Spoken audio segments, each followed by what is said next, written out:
في ناس كتيرة بتبقى منجذبة لفكرة عمل بيزنس أونلاين وإنها تعمل محتوى وإنها تكسب من خبراتها، ولكن 99% منهم ما بيكمّلش. السبب في كده إن الناس متبرمجة إنها تاخد نتيجة سريعة بسبب المقاطع القصيرة والأكل السريع، معتقدة إنها أول ما تحط مجهود، أول ما تنشر محتوى، تعلن عن خدماتها، الناس هتشتري منها بشكل مباشر.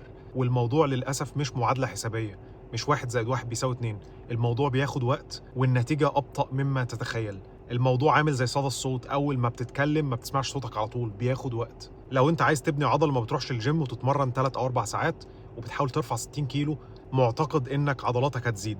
لو عملت كده هييجي لك إصابة وممكن ما تدخلش الجيم تاني تمامًا.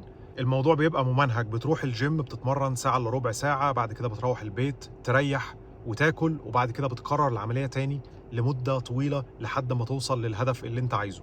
فكر في البيزنس بنفس المنطلق، النتيجة أبطأ مما تتخيل فاصبر.